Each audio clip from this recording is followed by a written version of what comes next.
का 10वीं की मैथ का 1.1 का हम पहला क्वेश्चन सॉल्व करेंगे। आइए समझते हैं।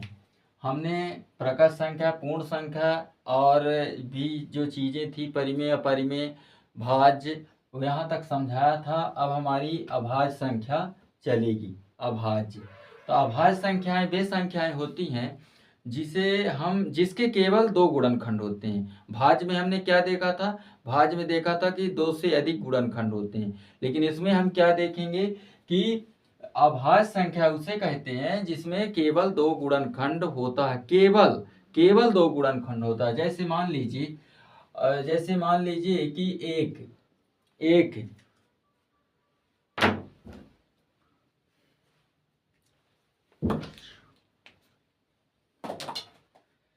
हेलो स्टूडेंट, हम आज पढ़ेंगे कक्षा 10वीं का। हेलो स्टूडेंट, कल हम पढ़े थे पार्ट 1 जिसमें हमने बेसिक कंसेप्ट सीखे थे, और आज हम पार्ट 2 पढ़ाएंगे और जिसमें हम अगला क्वेश्चन है अभाज्य संख्या, फिर सम संख्या, विषम संख्या और वास्तविक संख्या को हम जानेंगे कि ये क्या होता है। और अभाज्य संख्या क्या है?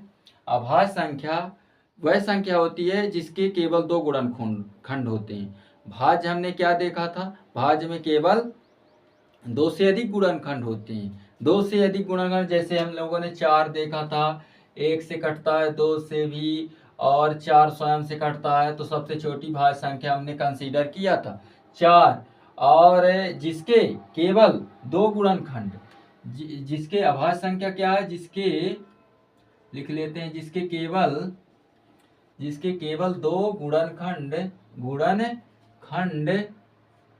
होता है, जिसके केवल 2 गुणनखंड होता है, अभाज्य संख्या कहलाती है। जैसे मान लीजिए ये तो भाज्य था, कल हमने देखा था। अब अभाज्य संख्या का कुछ देखते हैं कि जैसे मान लीजिए उदाहरण के तौर पर हम देखते हैं कि एक को देख लेते हैं।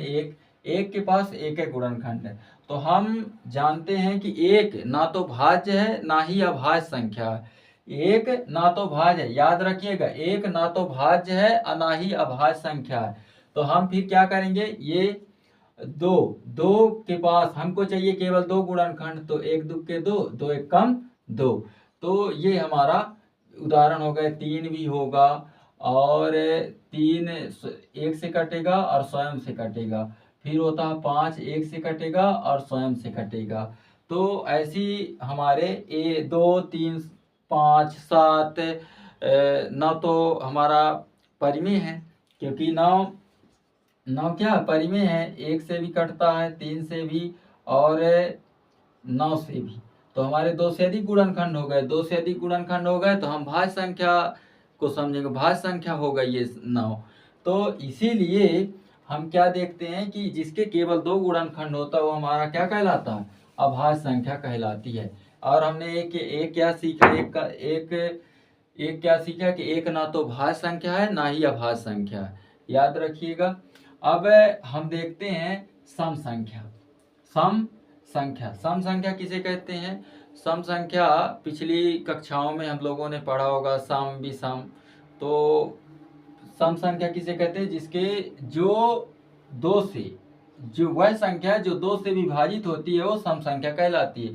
जैसे उदाहरण 2 4 6 8 10 डैश इनफाइनाइट तक जाता, अनंत तक संख्याएं जो 2 से विभाजित हो जाती हैं सम संख्या कहलाती है। और विषम संख्या क्या कहलाती है? वह संख्याएं जो 2 से विभाजित नहीं होती हैं वो क्या कहलाती हैं? विषम संख्या कहलाती हैं। जैसे हम 1 3 5 और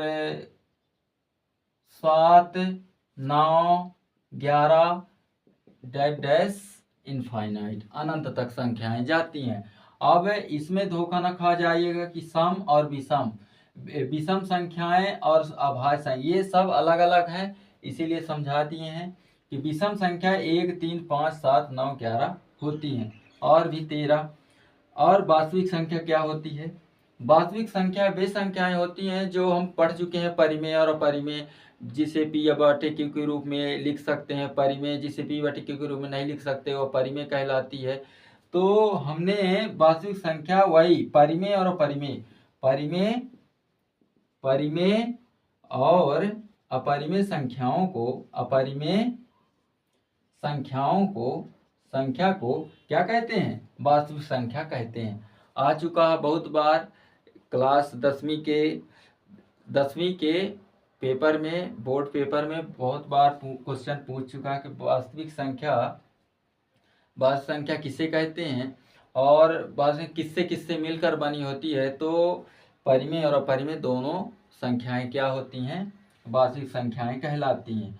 चलिए अब हम, मेरा कॉन्सेप्ट पूरा होता है। अब हम आगे कुछ 1.1 के क्वेश्चन लिए हैं, उसको मैं कर देता हूँ। इसके केवल 1.1 का फर्स्ट क्वेश्चन है कि अभाज्य गुणनखंड करना इनका और आंसर देना। हम जानते हैं तब भी सिलेबस में तो करना ही पड़ेगा। 140 है, 140 का हम क्या करेंगे? पहले लिखेंगे अभाज्य गुणनखंड करने पर। ये क्वेश्चन है 140 का अभाज्य गुणनखंड करना, वही लिख देना अभाज्य गुणनखंड करने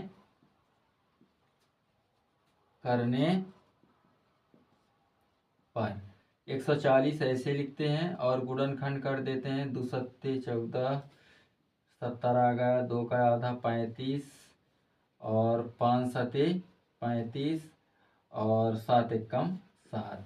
तो यही हमारा आंसर हो गया 140। बहुत इजी था। 2 की पावर 2 हैं इसीलिए 2 की पावर 2 लिख देते हैं। 3 होते 2 की पावर 3 लिखते, 5 गुणे 7। तो ये हमारा आंसर होता है 2 की पावर 2 गुणे 5 गुणे 7। ऐसे ही 156 को हम करेंगे, इसी तरह लिख देते हैं।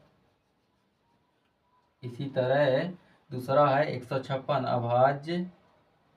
अभाज्य गुणनखंड करने पर। तो 156 को अभाज्य गुणनखंड कर देते हैं। 2 से काटेंगे 2 सत्ते 14, 2 अट्ठे 16, 2 से काटेंगे तो 39 आएगा। अब फिर क्या करेंगे?